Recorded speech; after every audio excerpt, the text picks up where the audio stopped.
കൈക്കൂലി കേസിൽ അറസ്റ്റിലായ കൊച്ചി കോർപ്പറേഷനിലെ ബിൽഡിംഗ് ഇൻസ്പെക്ടർ എ സ്വപ്നയെ സസ്പെൻഡ് ചെയ്തിട്ടുണ്ട്. കൊച്ചി മേയർ നിർദ്ദേശം നൽകിയതിന്റെ അടിസ്ഥാനത്തിലാണ് തീരുമാനം.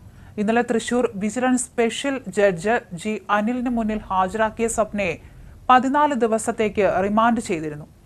ഔദ്യോഗിക കാലയളവിൽ സ്വപ്ന വരവിൽ കവിഞ്ഞ സ്വത്ത് സമ്പാദിച്ചിട്ടുണ്ടോ എന്ന അന്വേഷണത്തിലാണ് വിജിലൻസ്. വൈറ്റിലയിലെ കോർപ്പറേഷൻ സോണൽ ഓഫീസിൽ നടത്തിയ പരിശോധനയിൽ വിജിലൻസ് രേഖകൾ പിടിച്ചെടുത്തു. മുൻപ് നൽകിയ ബിൽഡിംഗ് പെർമിറ്റുകളുടെ രേഖകളിലും വിജിലൻസ് പരിശോധന നടത്തും. കൊച്ചി കോർപ്പറേഷനിലെ അഴിമതിക്കാരായ ഉദ്യോഗസ്ഥരുടെ പട്ടികയിലെ മുൻനിരക്കാരിയാണ് പിടിയിലായ സ്വപ്ന. വിജിലൻസിന്റെ മുന്നിൽ തന്നെ സ്വപ്നയ്ക്കെതിരെ പലരും പരാതിയുമായെത്തി. 1-2 തവണ വിജിലൻസ് വിരിച്ച വലയിൽ നിന്ന് സ്വപ്ന ഭാഗ്യം കൊണ്ട് ചാടിപ്പോയി. ഇത്തവണ ഭാഗ്യം സ്വപ്നയെ തുണച്ചില്ല. അനധികൃത സ്വത്ത് സമ്പാദനമടക്കം വിശദമായി പരിശോധിക്കാനാണ് വിജിലൻസിന്റെ തീരുമാനം. കൊച്ചി കോർപ്പറേഷനിലെ പല സോണൽ ഓഫീസുകളിലും കൈക്കൂലി വ്യാപകമാണെന്ന പരാതിയെ തുടർന്ന് വിജിലൻസ് പ്രത്യേകം പരിശോധന നടത്തിയിരുന്നു. ഇതിനിടയിലാണ് സ്വപ്ന കൈക്കൂലി വാങ്ങാനെത്തുന്ന വിവരം കിട്ടിയത്.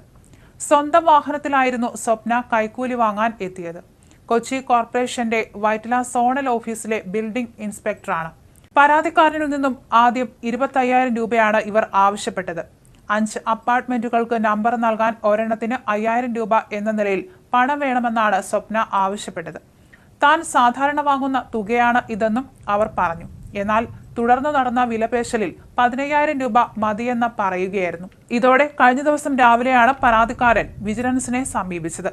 വിജിലൻസ് എസ്.പിക്ക് നേരിട്ട് പരാതി നൽകി. ഇതോടെ വൈകുന്നേരം 5 മണിക്ക് പണം നൽകാമെന്ന് അറിയിക്കാൻ നിർദ്ദേശിച്ചു. ഇതനുസരിച്ച് പണം വാങ്ങാൻ ഉദ്യോഗസ്ഥ എത്തി. കൊച്ചി കണിയാമ്പുഴയിലെ അസറ്റ് ഹോംസിലെ താമസ സ്ഥലത്ത് നിന്ന് സ്വന്തം കാറിൽ തൃശൂരിലെ വീട്ടിലേക്ക് പോകവെയാണ് പണം വാങ്ങാമെന്ന് ഇവർ അറിയിച്ചത്. ഇതനുസരിച്ച് വിജിലൻസ് നൽകിയ ഫിനോപ്തലിൻ പുരട്ടിയ നോട്ടുമായി പരാതിക്കാരൻ വൈറ്റിലയിൽ എത്തി. 3 മക്കൾക്കൊപ്പം കാറിലാണ് സ്വപ്ന എത്തിയത്. വൈറ്റില ഹബിനടുത്ത് വെച്ച് പണം വാങ്ങാമെന്ന് ആദ്യം പറഞ്ഞെങ്കിലും പിന്നീട് പൊന്നുരുന്നിയിലെത്താൻ ആവശ്യപ്പെടുകയാണ് ഉണ്ടായത്. പൊന്നുരുന്നിയിലെത്തിയ പണം വാങ്ങിയ ഉടൻ തന്നെ വിജിലൻസ് സംഘം കാർ വളഞ്ഞു.